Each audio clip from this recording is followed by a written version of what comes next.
design.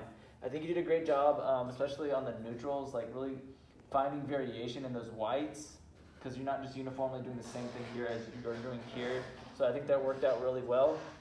I think ultimately, like if we had just a little bit larger panel, that would be a good like move forward. Like if we had that, I think that would be a more holistic composition. But I really like the piece, and I like some of the things that are kind of like oddball.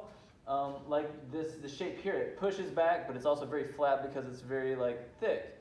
And the way this meets right there at that corner, like there's like a nexus here. Like it's an oddball thing, but like it's interesting to see in a still life, which again kind of relates to like taking something like still life and like thinking of painting or compositional ideas that are a bit off kilter. Like it's a little different solution. So I like that.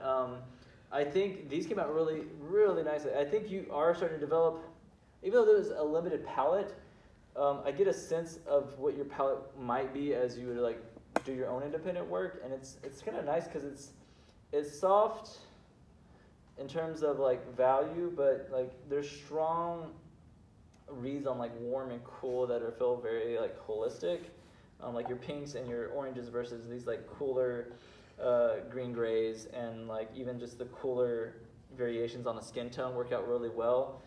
There's a softness there that's really nice and kind of delicate, and I think you can vary it up though, especially like looking at here, like the softer whites versus the harder, stronger, more vibrant colors. I like the composition here as well. Like I think compositionally, like we're pretty solid. The way these eyes kind of disjoint is kind of like really strange and weird in a good way. And I think you resolved the nose situation pretty good because you started off a little small, but I think you made the most of it. And also like just there's a certain amount of looseness, but there's also a certain amount of tightness that I think is like a good balance overall. So I think it has a very holistic finish to it. I think if you wanted to, it could be resolved further if you wanted to, but like as it is, it's painterly but resolved, which I think works out pretty well. Yeah, moving forward, if this is the interest, like really like thick mark making and applications, I do think acrylic is a good way to speed up the process and kind of deal with it in a way that's not as like pain in the ass, you know. However, the way acrylic dries versus the way oil dries, it's a bit different. Acrylic's going to shrink a lot more.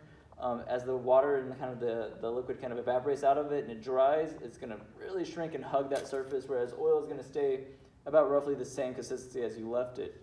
It'll shrink a little bit, but not much. So those are things that you might need to kind of play around with, and like using different molding pastes or things that you could beef up that acrylic paint quite a bit. But it looks good. Looks good. All right, John. Okay.